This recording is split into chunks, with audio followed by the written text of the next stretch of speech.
Welcome to Midlife Matters. I'm Marie, and each week I'm joined by my friends Julie and Mindy to talk about all the topics keeping women in the middle years up at night. Today we're answering listener questions. Join us as we discuss how to stay in contact with kids and grandkids that live far away, maximizing protein intake, midlife identity, and more. Let's get started. Listeners, today we're answering more listener questions. Join us as we discuss how to stay in contact with kids and grandkids that live far away, maximizing our midlife protein intake, changing midlife identities, and more. So, Julie and Mindy, I was excited to get these questions. I'm always interested to see what other people are interested in. Mm-hmm. Yeah. And it's all the same stuff I feel like we talked about. And it's what I talk to my friends about. So, yes, I mean, it's on point for this season. So are we saying that we're never really solving any problems? No. But we're going to talk about it. Yeah, we are. We are going to talk about it. So the first one was, this is probably a more common than we think scenario. This woman wrote in, she wrote, "We just found out this week that our son will be moving halfway across the country when he graduates college in May. He's been out of state for college, but he'll go from a 4-hour drive to a 22-hour drive. I'm happy for him, but knowing we'll only see him a couple times a year is hard to digest." And I really feel for her. How did you guys feel when you read that?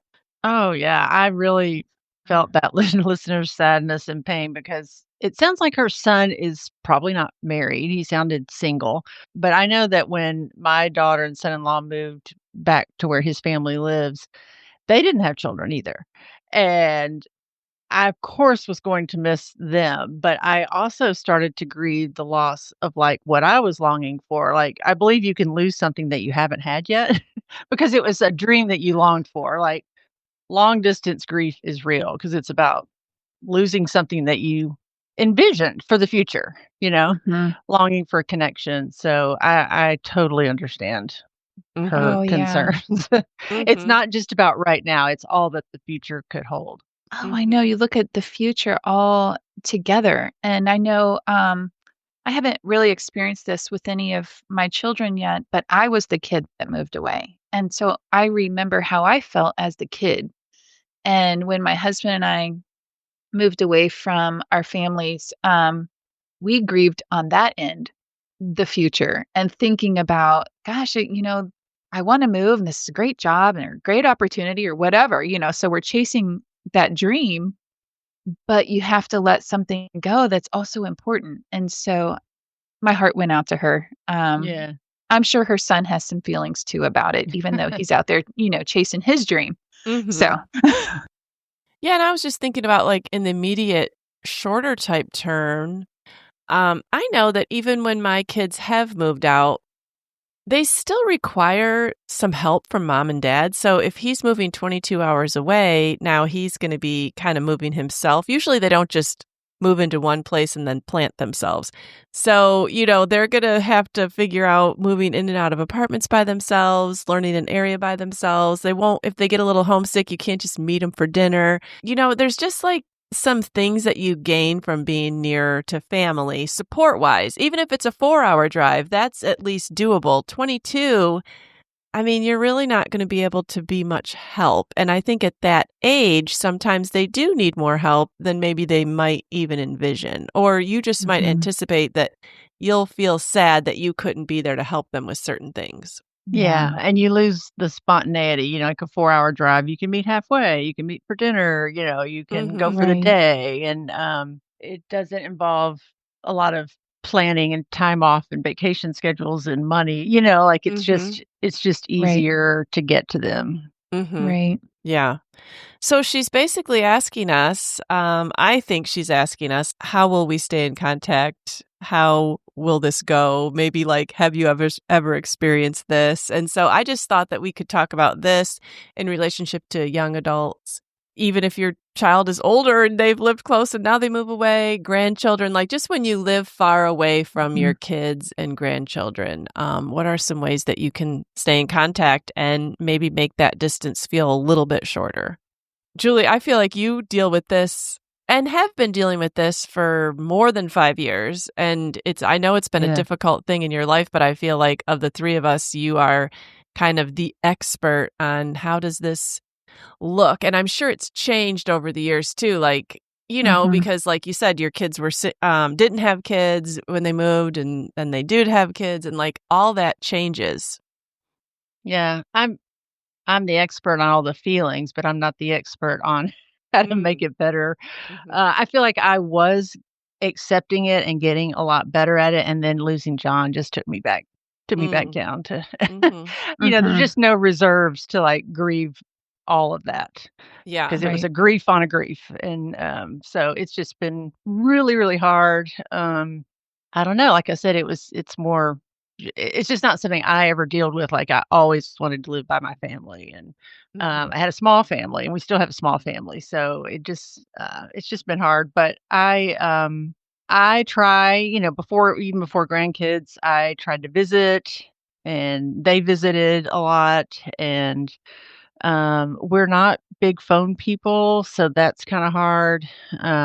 My daughter works, so she's very busy, so, when I'm out there, I realize, like, how busy, her life is.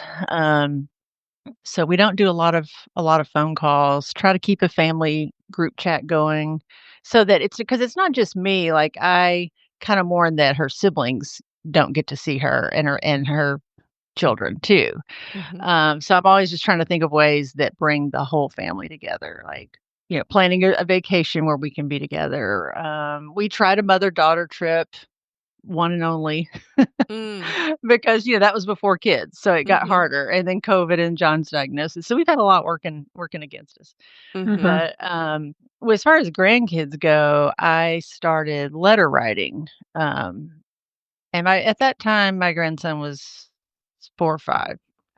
So, I wasn't expecting letters back necessarily. His mom would write them back, but now, mhm, like, I have gotten one that he wrote, mhm, Mm. so I can see how Oh. that will evolve. mhm, A lot of it I think will get easier when they are kind of their own person and can respond, you know what I'm saying? mhm. Right. Um, 'Cause FaceTime right now is a little awkward, like, you get pretty motion sick. I Oh, see a right. I see a lot of ceiling fans and spinning yards they Yes. don't quite get that, or they want you to see things, but I wanna see them. Mhm. Right, right. Um, so, yeah. So I really do think, and I've looked up a lot of, accounts that are for grandparents that are kinda grieving the distance, and a lot of them say that mail is the grandparent's superpower.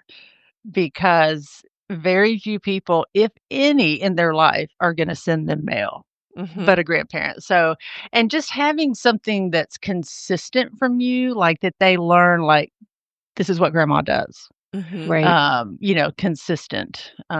So I'm trying. I kinda fall off the wagon and trying to get back on, so Right. There's different stages of this, the listener's talking about her kid, and I guess he's, moved for a job? Was that your Yeah, I take think on this? in the he graduated from college, and now he's gonna Okay. move for a job. Okay. 'Cause, I do recall living, far away from Abby when she was in college, and then, also we had a time when Grant lived far away from us when he was in college, so 2 different seasons of our life. But, really just making the most of trips and, flying them home, going there, and just trying to enter into their world. I remember Snapchat became something that Abby and I used to try to stay connected, especially with a college student. Like, you're looking for whatever way you can communicate and stay involved on a daily basis.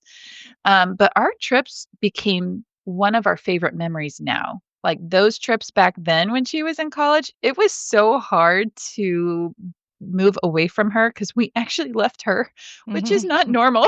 Mm, mhm, But that was our season, and, but it became something really, really precious, and God brought some wonderful things out of that.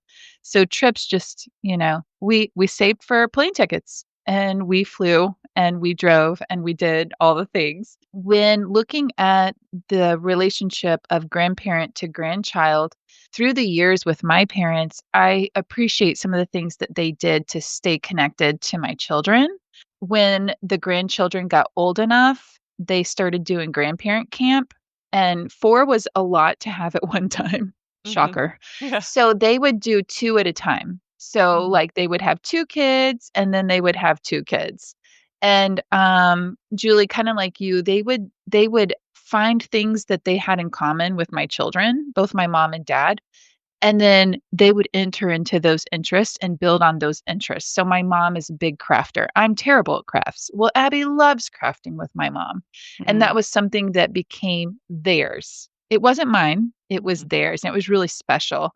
And then with the boys, my dad was always really good with, he wanted to take them out hunting or teach them how to shoot, and they would do things they actually couldn't really do at home, like in city limits. And so, but my parents just did a good job of doing that, and I would say, use them, like, use and abuse those grandparents if they want to be. Like, when you and your spouse wanna go on a trip, that became really special times for my parents or my mother-in-law to come in and, have those exhausting weeks with my children.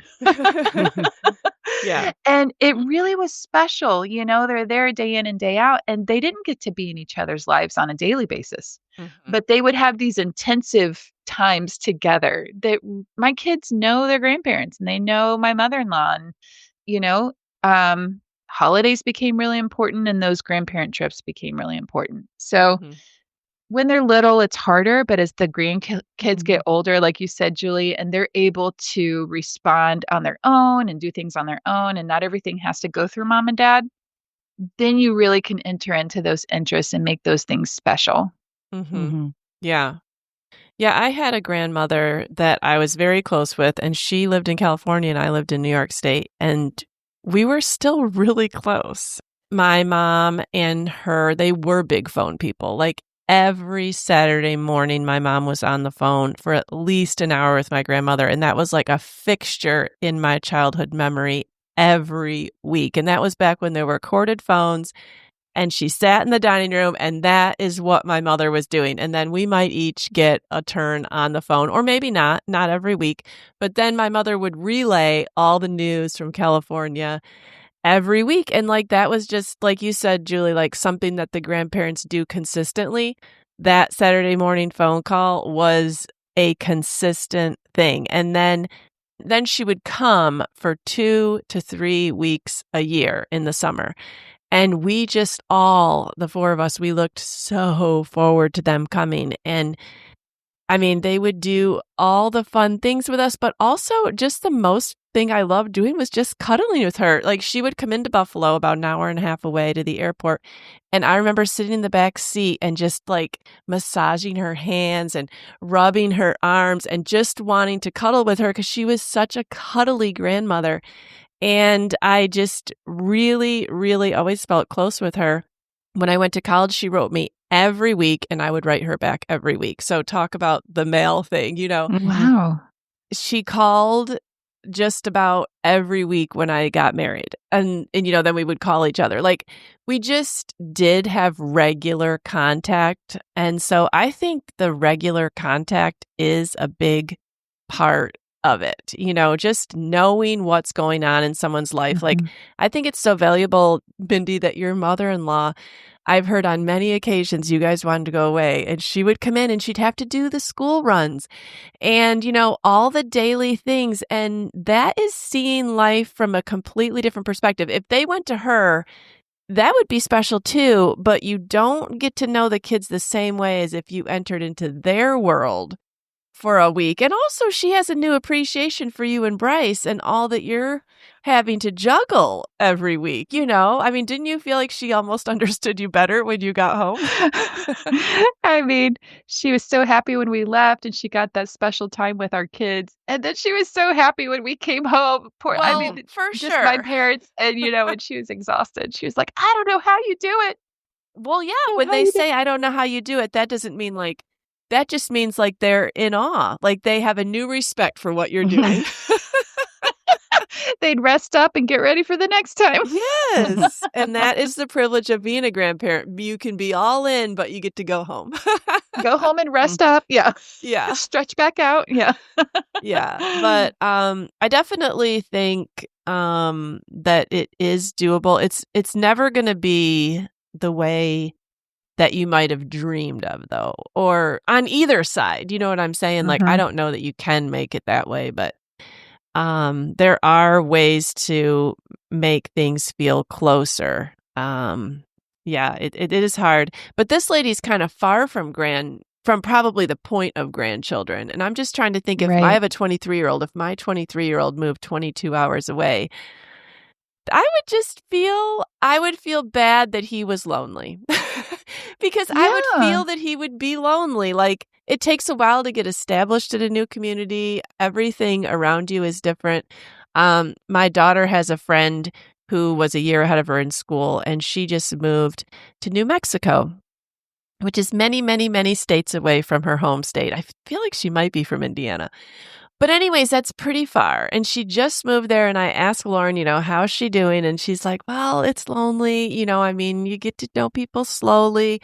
It's been an adjustment, but like this is a 23, I don't know if she's 22 or 23, trying to adjust to life in a new state, a new stage of life. And I imagine that her parents feel like, boy, I just really wish that we could come and take her out to dinner and, a movie and do something fun, or take her mind off it, or she could come and visit for the weekend. But, those are long plane rides when you get to that point. They are. That kid is developing an incredible skill set to be able to do Yes. that, though. I mean, I'm truly impressed when a young adult can do that, and they have to get to know their new town and new people fast. So it kind of forces them to adjust. Whereas sometimes your family being close, one of the drawbacks is they're not necessarily forced to adjust, and they Mhm. don't necessarily start living fully Mhm. because they don't have to. So that's a Mhm. different conversation. But I just think these kids that can do that, I mean, if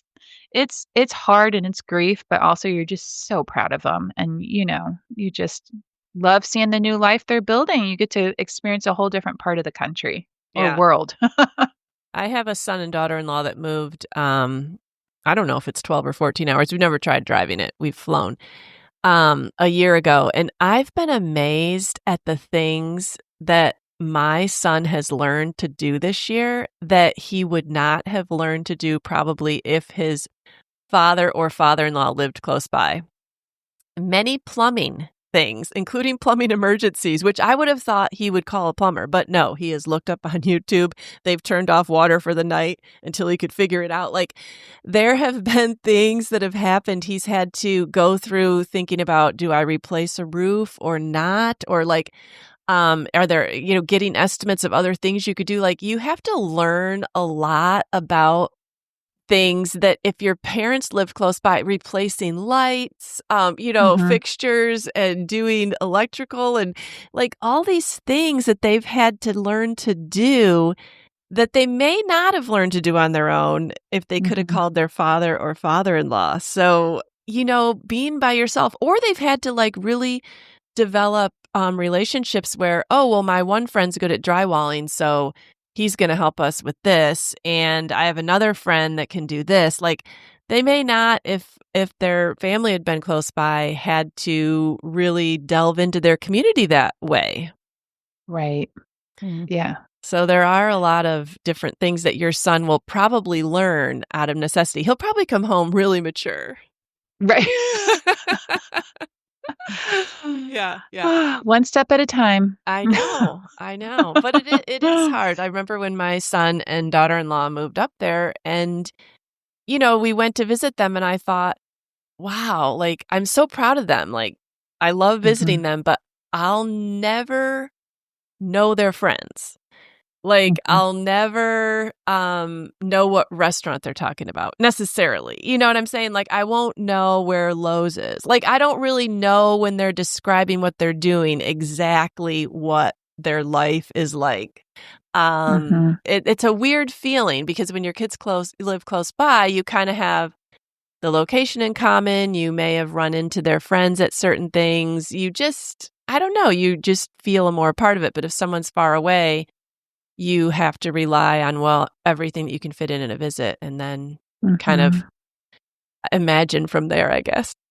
Mhm. Mm. Yeah. But we feel for you. We do. All right, our next question was, this is a complete departure from the family stuff. Someone wants to know, how do you maximize your protein intake during this stage of life? And I don't know if I am a big protein maximizer. I have increased, but I don't know if I am maximizing. So, Mindy, you're like our fitness guru. So, how are you maximizing? This is a sad state of affairs if I'm the fitness guru. It's so funny because, that reel that we talked about, the Holderness family, and she was talking about how eating protein's Mhm. like a full-time job. Mhm. We feel that. We totally feel this question so much, and it makes us laugh because, you see it everywhere, how much protein we need, we're not eating enough, and how do I get more? And literally I've got such simple things that are not gonna fix your life, but things that I personally try to do. Mhm. I do not get worked up about counting protein. Mm. That's just not where I am in life. Mhm. But I do try to increase protein by doubling up on maybe portions. Mm. So when I'm looking at a particular meal, I try to add more protein in than maybe what I used to, and I kinda try to force myself to eat a little more protein at each meal. Mhm. And so, that could be just an extra grilled chicken. It could be like, I love turkey sausage when I make eggs. I will have more turkey sausage with my eggs. Um, I will add cottage cheese to things. That's actually kind of a nice little hack, Mhm. is there's so many things about cottage cheese right now. So, but I adding cottage cheese into my eggs, but literally, I'm not into drinking protein shakes. I know that that's kind of a popular way to get protein. I tend to like to eat what I'm consuming. I don't like to drink calories. I don't like to drink protein. So that's just really not my thing. So you guys might have some other things. I've got no help here Oh, other okay. than doubling up your protein at a meal and adding cottage cheese. Way to go, Mindy. I'm just really killing it. Well, Julie, you kind of underwent a diet metamorphosis after your trip to England last fall and said you were getting serious about the protein. Yeah, I do try to maximize my protein, but I'm kinda like you, Mindy, like, there's so many different, people out there saying things, like, I just saw this lady say, "I eat 100 grams of protein a day, and here's how." I thought, "100 grams? Like, who says I need 100 grams?" I just don't I thought Right. it was around 50, and now she's Mhm. saying 100. So, it's hard enough to get 50, so I'm not going for 100, but she posted a list, like, if you eat any of these things on this list 3 times a day, then you'll easily like, it is easier than you think, but Mhm. it's just not the things I gravitate to, like tuna and, Mm. you Bread. know, but I need to because I like tuna. Mhm. So I start my breakfast with, Greek yogurt, but you have to be careful, you have to look for the Greek yogurt that's strained, that's got the 17 to 18 grams in a serving, because sometimes you'll find it and it's just 7. Well, I'm Mm. not eating that. Mhm. Mhm. Right. I do eat a lot of chicken or beef every evening, so that's a big source. Eggs, I mean, they're not really high in protein, but if you add other things, especially the cottage cheese is very disguisable. If you Mhm. don't Mm. enjoy just plain cottage cheese, Mhm. there's ways to put it in things. Hummus, nut butters, a lot of seafood, which I'm okay with, but my family doesn't love it, so that's not something I add. But if you like that, Mhm. that's a good way. I will say that I like we've talked about the Bobby approved app on a few episodes ago, and his brand that he promotes is, I don't know if you say Flav City or Flav City. Mhm. He has a protein smoothie that has 25 grams of protein, and it's all organic, has a lot of other stuff in it besides protein, and I do like that, and especially like on a workout day, or you can mix it in with yogurt to flavor it, Mhm. to make it chocolatey or strawberry or whatever. Mm. I do really enjoy those. And that's a good way to add, 25 more grams of Mhm. protein. So, Yeah. Yeah. I really like, and you had mentioned this before, Julie, what was that rule of thumb, like 10 to 1 or something about the amount of calories to protein? oh, like if you multiplied it by 10, say, if something had 17 grams of protein, multiply it by 10, that's 170. If that falls below the number of calories that it has, then it's a high protein source. Okay. Or no, if it's above the number of calories.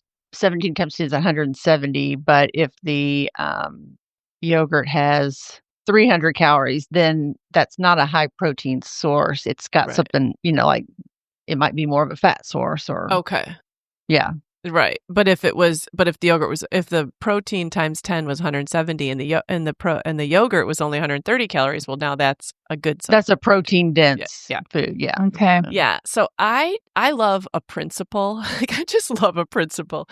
And so I don't really add up my protein grams. I couldn't tell you what is the recommended amount, but I Mhm. will look at my foods and see if it generally falls within that. If I will look at my protein sources, like whatever that is for the meal. If it generally falls within that principle, then I think, well, then that's good. But I was surprised. Like, you really have to watch because I love this certain brand of a hamburger. They're so tasty. And now I probably know why. So I happened to glance at the calories, and in one hamburger patty, which if someone would have said, how many calories do you think is in that hamburger patty? I would have said anywhere from 180 to 320. Guess how many was in this hamburger patty? 500. No, it's Is it one when you you buy cook at the store? yourself. Yeah, it's Oh my just meat. It's just what the do they meat put that in there? I don't know, but I'm telling you, they're the tastiest hamburgers, but now I know why, Oh my because it's probably 500 calories. There's probably a lot of fat in it that that's a makes it lot of fat. and Yeah. it only had 17 grams of protein, which I think my tuna fish has more than that. So Yeah. 17 grams Yeah. to 500 calories. You would say I'm eating a full meat patty. What could be more Uh-huh. protein dense than that? It Right. was actually not. It was Yeah. actually not very protein dense. So I feel like Wow. that principle Mhm. applied across your diet is just really helpful. Then you don't even really have to count it because I'm not going to like eat an extra chicken breast at 10 o'clock at night if I didn't meet my goals. You know what I'm saying? No. Like no one's going to do that. But if I'm just keeping that principle in Yeah. mind, Yeah. then I feel like it's kind of like budgeting for me. Like I'm not going to pay over a certain amount for something. So I don't need to budget for it. I'm just not going to pay over a certain amount. And so I'm not going to that ratio. Now, I will probably eat these hamburger patties until I've used them up, but in the future, I probably won't buy them because I now see that Yeah. they're not a good source of protein. Mhm. But I will Wow. say that I'm not above just doing silly stuff too. Like I made a bunch of chicken tenders, like nice chicken tenders, like the organic chicken strips, not breaded, that you get in the meat aisle. And then I just Mhm. kind of cook them in the cast iron skillet. And I had a lot of them. So I thought, well, I'll keep them in the refrigerator this week and I'll just use them with different things. And I was home by myself last night and didn't really feel like cooking. So I opened up a can of one of the more healthy chicken soups that you can buy at Costco. And then I just took 2 of those chicken strips and cut them up into the broth Yeah. and warmed them up with the soup. But that increased the Yeah. protein. And it was a way Yeah. of disguising more protein in there. It was chicken soup and I just added a bunch more chicken to it. So I'm not above doing stuff like that. I Yeah. actually think that's genius. That's not silly at all. Like, that's what Bryce and I do. We're like, Okay. how can we add a little more protein to this? How can we, Yeah. increase that? And so, no, I think that is genius. Yeah. So I would say try to look at your foods in terms of that principle, the Mhm. multiplying the protein by 10 and seeing whether it's protein dense or not. And then also just Uh-huh. like you said, like disguise it with adding more chicken, add in cottage cheese. Mhm. I mean, I eat yogurt usually twice a day, high Yeah. protein yogurt. I usually have it in the morning and then I usually have it before bed. there's Yeah. already a good way to get protein. I know. I think that that's a misconception is if your yogurt is in like a cup, you think, "Oh, I can only have 1." But no, you can actually have 2, and so I'm glad you said that. Yeah, And a little hack, like when you go out to eat, say you go to Chick-fil-A, all right? Your side item can be grilled nuggets. I You do can that a get lot. a yeah, you can get more protein as the side item. Like, you don't have to choose, like, french fries. Mhm, You mhm. may want to choose french fries, okay, there's nothing wrong, but you can actually have a double protein. So you can order a meal, you can choose a side of grilled nuggets, and Yeah. hey, there you go. I mean, there's just ways to do it. When we go to a Mexican restaurant, we're getting, like, a rice bowl, we add double grilled chicken. And, Mhm. like, you can have things held and you can kinda mix and match, and really that's just the hacks. Like, that's Mhm. how you do it. It's a little bit here and there. Yeah. Yeah, beans, those are Yes. good to Yes, add, thank you and for saying that. Mhm. Mhm. yeah, I just don't enjoy a protein bar. They just kinda No. make me Ugh, sick. They Like, make I my stomach gross. cannot sick. eat a protein. I've tried buying them at Costco. I thought, "Oh, these look No. good," and then they just sit in my pantry. I can't eat them. So, No. yeah, I like Mm-mm. to try to find it just in something I was already eating. Yeah. Right. Yeah. Yeah. Right. All right. Let's go on to our third question. This person says, have any of you ever struggled with the midlife identity shift as your roles and goals change? If so, what helped you get out of the funk or what helped you avoid it? I definitely feel like we've talked about this before, but I feel like it's an ongoing issue for us and other people. So, have we struggled with midlife identity shift as our roles and goals change? Oh, no. Yes. Yeah, never. Someone recently asked us our feelings around when our kids started to go to college. I think we kind of said that was a time where we really, for sure, started to struggle with our identities. Like as 1, 2, 3, 4 kids leave the home, like you can't help but look at your identity and roles and goals again.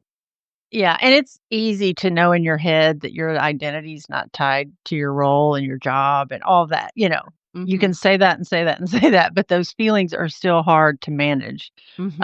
It's kind of hard to find purpose in just ordinary things, like motherhood was this great, honorable, Hmm. challenging role, but it was temporary, Hmm. and it was meant to be temporary. And so many times we attach our identity to things that were not even meant to last. And it's interesting. I just went to a book club at our church. We decided to just read a book and meet on a Sunday night and talk about the book, and very low key. And the book that we read was called A Crown That Lasts by Tim Tebow's wife. Mm. And I knew nothing about her. She was Miss South Africa, she was Miss Yeah. Universe. And when I first started the book, I thought, oh, this is about beauty queen stuff, like, this is not for me, But she talked about how she, definitely had a misplaced identity in that role, and the whole analogy of the crown, like Mm. losing her Hmm. crown, and in the end, it was like she didn't lose her crown, it was a misplaced crown, like, who she Right. really is and where her identity comes from and her purpose is in something a lot deeper than her accomplishments and her roles, so if anybody is struggling with that, I do recommend that book. It was a good book. She had a lot of challenging things in their life besides losing a crown. That Right. was just a good analogy, but she had a lot of other things. So we've talked about before, like, don't rush if the emptiness is new to you, maybe don't rush into anything. Just kind of learn to sit in the quiet and the Mm. silence and kind of feel that for a while and see Yeah. what comes your way, and just think about what your dreams were that maybe you can pick back up again, new relationships, friendships, hobbies. Those are all things that helped me. And it's so uncomfortable. Like, I feel like this identity shift happens anytime your role changes. So the biggest time, or at least in my life, is now that my kids are getting ready to all be gone. Hmm. I understand that that's going to be a major shift. But with each child that left, if we've moved, Bryce has changed jobs, like your role changes in how you interact with your community and within your family. And so anytime that happens, it's just so uncomfortable. And so, and there's nothing you can do to hurry it along. Mhm. Like, literally, we've all said, like, you can't rush that uncomfortableness because your footing has changed. The foundation has shifted, like you're still the same, but you feel outside of your skin because you're not interacting in the way or needed in the way that you have been. And so, even with this year, with Nathan going, and I knew it was his last year, and I just really struggled with like, well, who am I? Like, what is my purpose? What's the meaning? Like, what am I supposed to do on this planet? And I know, like, those things like go through your head, and it was highly uncomfortable, and I had some places of service that I was already involved in, but I had more time. I had more to give because he didn't need me as much. And I know he'll be gone next year. And so I really started praying and begging God, like, can you show me what my purpose is? What is the meaning? Like, what do I do at this time? I don't want to just rush into something. I don't want to, make a quick decision and then it not be what I need to do. Like, this needs to be a good fit. And so, very, very carefully walking through that, I felt like God, um, showed me that I needed to really enter into some more friendships. And so I started the book club that I mentioned with going through the What If It's Wonderful book again, Mhm. but actually opening my home and inviting people in once a week. And we're going through that book club. And like you, Julie, it's a very simple form, nothing groundbreaking about this. Like Mhm. I've set the bar very low for even hosting. Like it's just we're all looking for this community right now. And it's amazing how much that one thing, that one little change of inviting, opening my home, reading a book with friends, that has brought so much joy into my life. And it's literally only one night. Because I think it's easy to get overwhelmed by the amount of hours in a day looking ahead at the months, and you're like, I don't have these pillars in my life anymore. And you see this monumental mountain in front of you. You're like, if you can think, what's one thing, what's one step I can take, what's one activity Mhm. I can do. And so we have talked about this a lot, but I do still feel like every time I come back to this monumental, like, what is my purpose? I'm asking myself, who do I want to be when I grow up? Because we're all still growing up, no matter how old you are. And moving into a new season, you're still asking, who do I want to be? Mhm. Mhm. So, And I think the challenge is with being a mom is you still are a mom. It's just that mhm, how you interact changes. So it's kind of like the reason dieting is so hard is because you still have to eat. If right, you didn't need to eat, dieting would be easy. But right. you have to learn how to manage all that. And so, there's new challenges being the parent of an adult child, but you still are a mom and you still are needed. And it's not like a complete end to everything. It's just everything shifts. And Mhm. I think knowing, and I wanted to say this with our first question that we were talking through with the listener whose son moved such a long ways away. I think not looking too far into the future and assuming about the future too much because life does change. It does shift. You won't always be in the season that you're in. One Mhm. day you're going to look back on this season right now and see how God made a way. And Mhm. so even if your kids are far away or your grandkids are far away, maybe not assuming that it will always be that way. It may not always hurt. Like there could be joy in the future, there could be a change or a shift in the future. So I think staying hopeful about the future is pretty important. Mhm. Understanding that the Lord can make a way where there seems to be no way Mhm. Mhm. really is a common theme, I think, in my life. Mhm.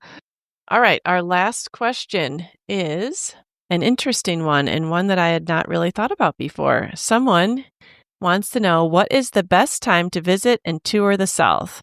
I've heard you talk about lots of pollen and humidity. It's so funny because we have talked a lot about pollen and humidity. I don't remember ever talking about that. Oh, you don't? I feel like even like whenever we come around to fall, we're always like, "Oh, it's so hot. No, this is false fall. Don't forget all our Right. moms are gonna die." Like, I don't know. I feel like we've talked a lot about Oh, heat, humidity, yeah. allergies. Yeah.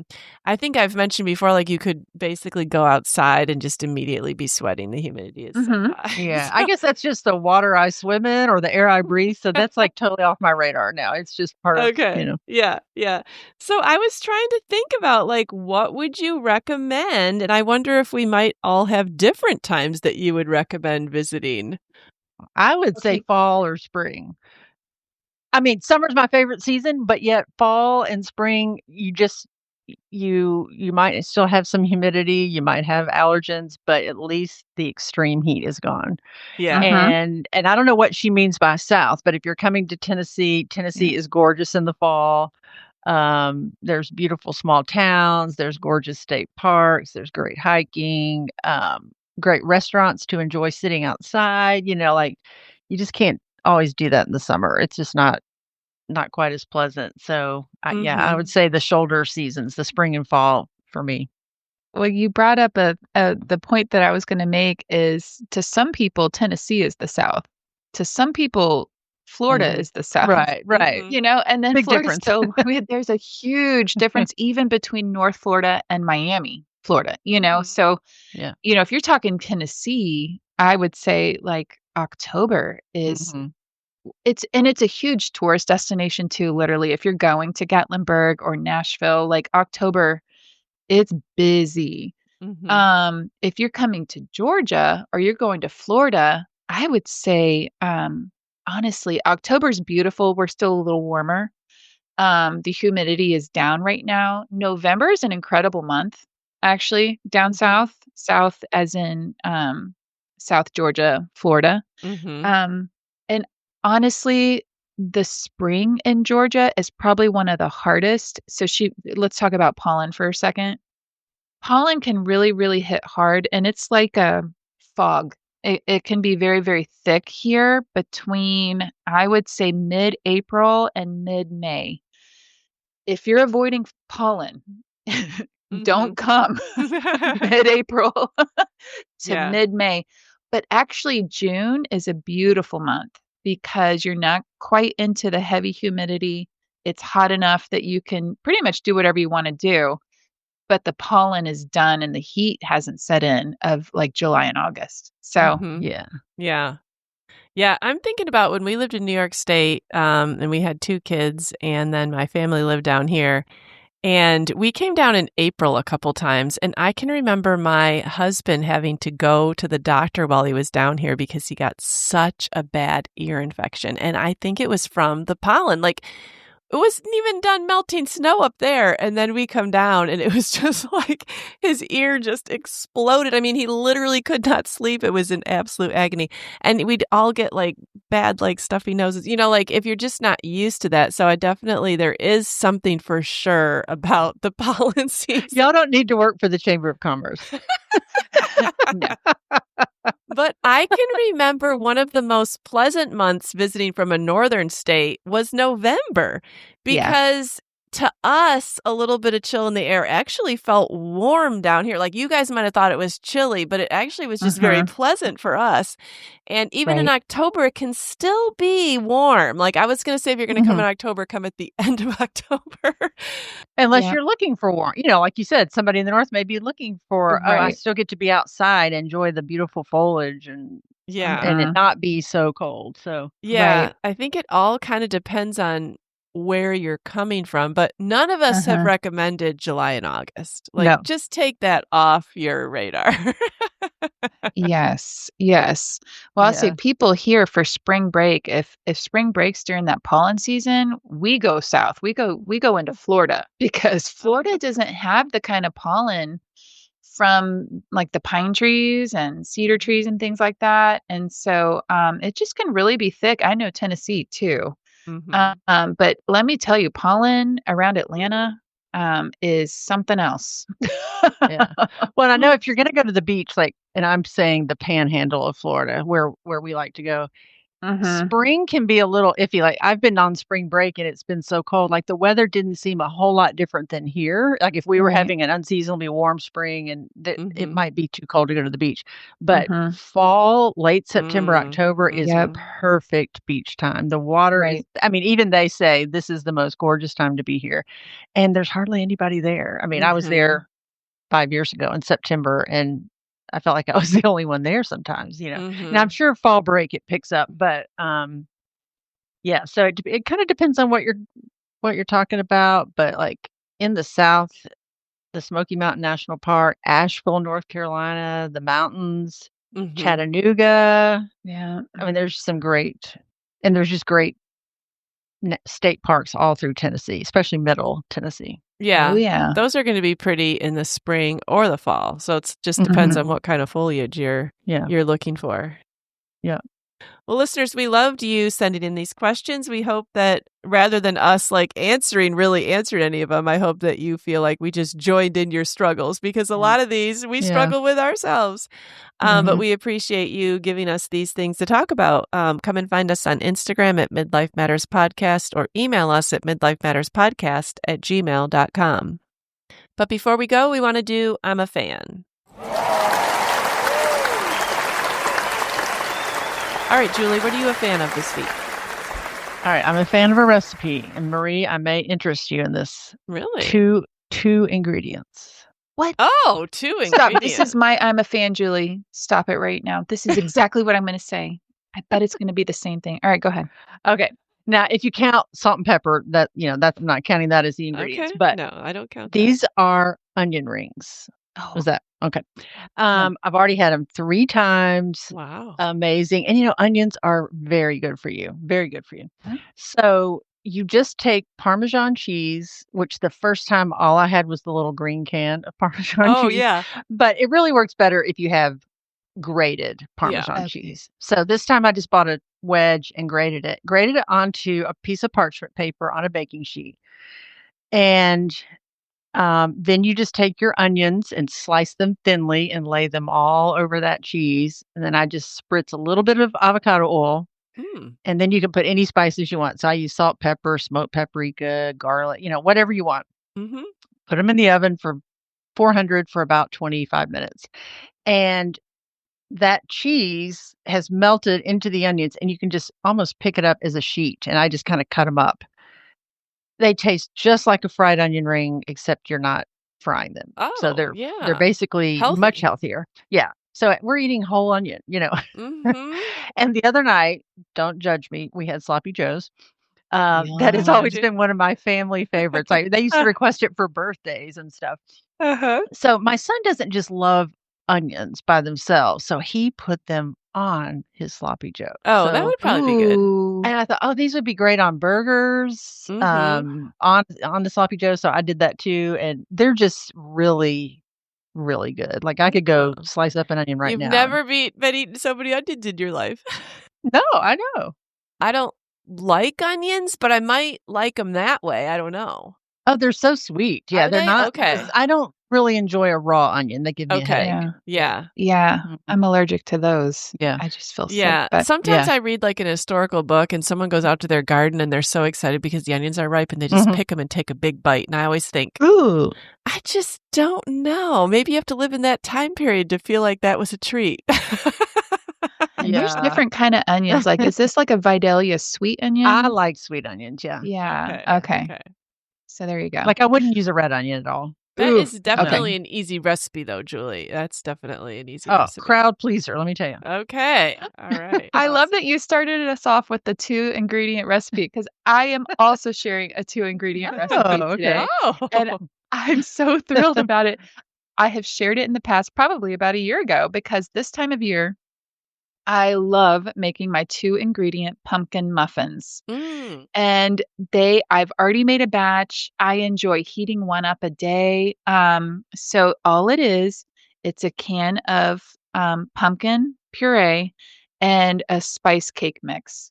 And you mix those two together and, I added a little bit of mini semi-sweet chocolate chips this Yum. time.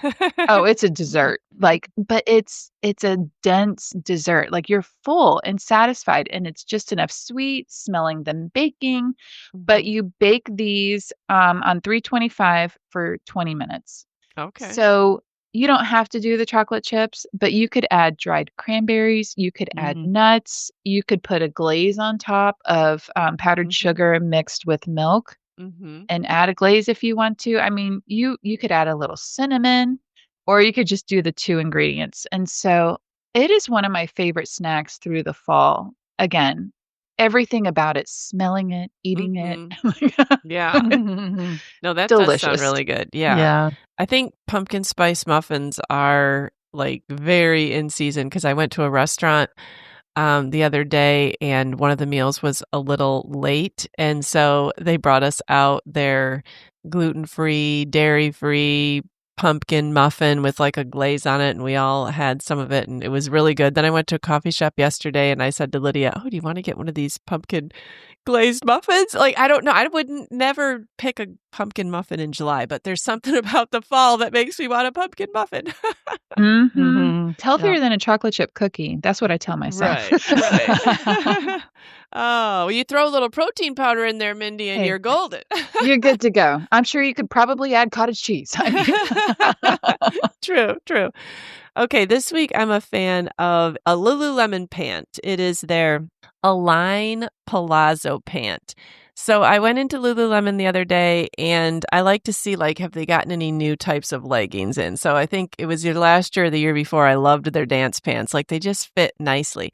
And this is their palazzo pants and I don't remember them having this last year. They're like a pant. Like you could wear them with a regular shirt and, you know, a nice pair of tennis shoes and look cute. Like they're not you don't have to be wearing them to work out. Honestly, I wouldn't even wear them to work out because they're kind of wide at the bottom. Mindy's looking them Mm. up. I'll give you a minute. I am. Those are cute. How could you tell? I'm like, Yeah, goodness. they're super cute. And so I got the green color, which I really liked, and I think it might be called Palm Deco. But I really liked that, and so it says why you'll love these. Yoga pant comfort meets effortless style with pleats for that polished look. So they actually have pleats in the front. They're really cute. It says they're a luxury look with a yoga feel. They're buttery soft, weightless. So anyways, they do Wow. feel really nice. So if you're looking for something that is an elevated yoga comfort pant that you wouldn't feel like, well, I'm just wearing my leggings all day. No, I actually look nice, but I'm comfortable at the same time. These might be pants for you to check out. Sign me up. Those are so cute. So anyways, I enjoyed talking with you guys, enjoyed getting these listener questions. Those are always fun. Keep them coming. This was fun, and we'll keep talking about these things. Yes, we will. We will keep talking about it, as I'm sure our listeners will with their friends. Yes. Yeah. All right, we'll talk with you next week. Sounds great. Okay, Bye. We're so happy you joined us today. You can find the show notes for this episode at midlifematterspodcast.com. Also, please tell a friend about the show and help them hit the free subscribe button on their favorite podcast app. Be sure to follow us on Instagram at Midlife Matters Podcast. That's where we post pictures and stories about all the things we talk about in each episode. Thanks for listening, and we'll see you next week.